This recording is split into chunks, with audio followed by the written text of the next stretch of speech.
Welcome to Scalable and Saleable, where we find out what great entrepreneurs have done to scale their businesses to millions. Stay right here for the next few minutes to leverage validated methodologies for growth and create a way more scalable and sellable business for yourself. Let's get started. Would you mind telling our audience a little bit more about who you are and what your business is?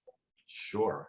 So I've been in the automobile insurance business for over 30 years. Wow. Started my career at a family-owned entity back in 1987. We were a single state operator. We were known as what is known as a managing general agency, which does everything that carriers do, except at the time have the capital to actually have the insurance company license. Typically, we work with a carrier, leverage their license, obtain reinsurance, and write the business as if we were the carrier ourselves. We would have our claims organization, an underwriting organization, marketing, systems, everything, again, that you would normally associate with a typical carrier. And like most businesses, being smart, but being timing has a lot to do with success, being in the right place at the right time. We were able to scale our business. We were, again, a single state Florida-based company, but had an opportunity to move out and do business in California. We grew our business in California from the first year of writing 4 million, within 6 years writing above $180 million. Again, a lot being in the right place, right time, but also having an infrastructure that would allow us to grow that quickly. Obviously, we had to grow an underwriting department, which ran 24/7 for a period of time. We had to grow a claims department. So a lot of hiring, a lot of management, and some key things, we learned there.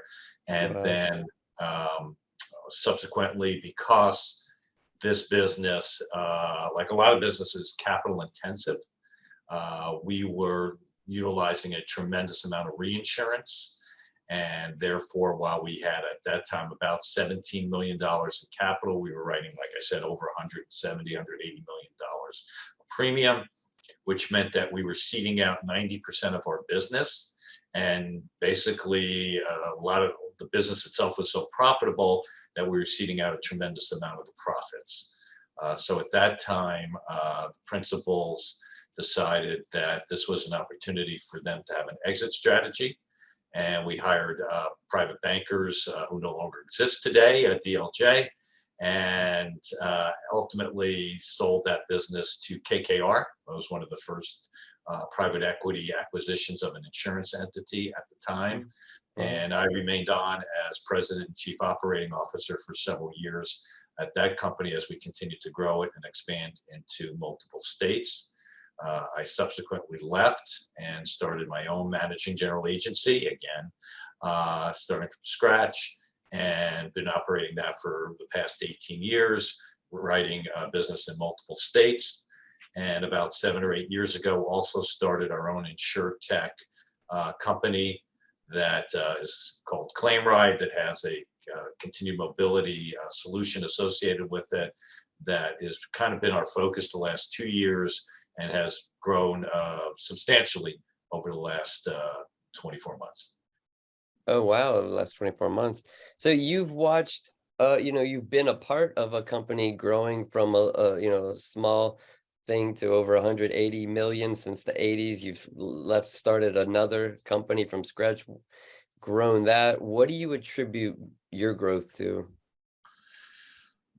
I guess a lot of our growth is understanding a marketplace, having the right strategic partners, not trying to be something we're not, and again being kind of more focused and nimble, because we do compete in a space in which you have a lot of giant companies who are billion-dollar. I think the top 10 or 12 companies write 70% of all the auto insurance business in the United States, yet there's hundreds and hundreds of other carriers out there. And so we're all looking for our own strategic niches in a marketplace that we're able to fill. And so we've been fairly successful at identifying those niches over and over always, from my perspective, evolving, right? If you are trying to stay the same or stay the same size, it typically means you're shrinking and dying. So therefore, I think it's really important as a smaller entity to constantly be looking at who you are, what services you're providing, and understand the nature of your marketplace and evolve Mm, with it. yeah. Man, I'm sure you've learned a lot along the way from all these different past experiences and starting multiple companies from scratch. If you were coming into another brand new business, a different business, what would be some of the first things that you think you'd look into to start growing that company? I think having adequate capital is always a serious consideration. I've been lucky enough to start my companies from scratch, but understanding the marketplace today and moving a little bit faster into different markets generally requires greater capital than any one individual typically would have when starting a business. So I think capital is very, very important. Yeah. And relationships, right? How are you going to utilize the capital and how are you going to become profitable? I'm not a great believer in these faux businesses that I've seen grow over the last 3 to 4 years, especially in our particular niche of insurance and insurtech. The idea of fake it till you make it just doesn't work. You have to think about being profitable, in my opinion, from as early stage as possible. And recognizing that's not always going to be the case, but understanding that that's from my perspective, the immediacy of what your goals need to be. It's not just about thinking about raising the next additional funds and then the next additional funds and always chasing capital. But ultimately, it's do you have an actual business model that works, that will be profitable, and then how do you scale it and can you scale it? Got it. Is there any book that jumps out that's one of the more influential books that you've read or listened to? Honestly, not really. It's more about probably people that I've worked with who've taught me a tremendous amount, whether it was specific to my industry or not.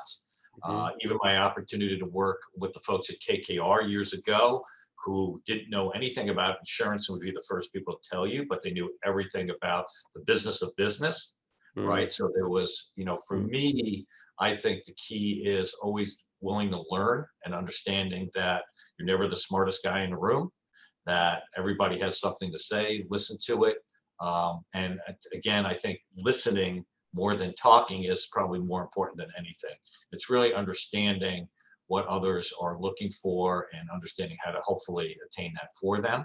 mm. So again, it wasn't so much about books, but it was always about a willingness to learn. When I first started, I have to tell you, I read every legal statutory book on insurance in the particular states we operated in, tried Mhm, to become an expert, mhm, any scale, in our market segments mhm, and take it from there. So again, for me, it was more about the people that I worked with and learned from than any particular book. mm. But again, I think you're onto something very important, and that is the ability to continue to learn and be willing to learn over the course of your career. Yeah. If you could go back in time to when you were first starting out and say one thing to younger you, what would you say? That's a great. Uh, be cautious about your decisions and don't, you know, things sometimes always look greener elsewhere. But again, understand that uh, there is you have to take some risks in life, and that's okay. And sometimes you'll win, and sometimes you'll lose. But Mhm, that's how I think you succeed over the long term. My biggest frustration today is working with large companies in which the individuals are not risk takers at all, and it mhm, seems like they're there to mhm. do nothing but protect their jobs as Right. opposed to actually grow the business. And I just bang my head against the wall with dealing with those types of people. And then I realized, you know what, you have to talk to the CEOs or people who are incentivized as to how to grow and why they're growing their business. And if you have a Mhm, product solution or something to help them be more successful, they'll they'll gravitate towards you and to your Yeah. company and to your product. Otherwise, you are just dealing with bureaucracy and Yeah. Bureaucracy. very Ooh. Yeah. I know we've had CEOs in our peer groups that came from, an executive level position with a humongous, gigantic, company with lots of layers and bureaucracy. And then they started their own companies. And we always joke that they went from a cruise ship to a skateboard. And a lot of quick turns and falls, but it's probably more fun. But what questions should I be asking you that I haven't? No, I think you're on point, at least for us and what we've tried to accomplish. And again, I think when you're smaller, all I can suggest is surrounding yourself with people who, again, it's not what their particular educational background is, it's their ability to want and continue to learn. Because what I have found is most people are learning the business, their skills, real time, right? That they, again, if you've been taught how to learn, to me, that's the most important thing. If you just come with a certain skill set, that's fine. I think that's limiting. And I also am a great believer in I don't have time to babysit employees, right? I want to hire and find people who are willing to take their own initiative. They'll make some mistakes, that's okay. Mhm. And I learned to live with that because you can't make all decisions for all the people. And you Right. have to let people succeed and fail within the parameters that you try to establish for them. But again, if you're trying to micromanage people, you'll never grow your business. You can't.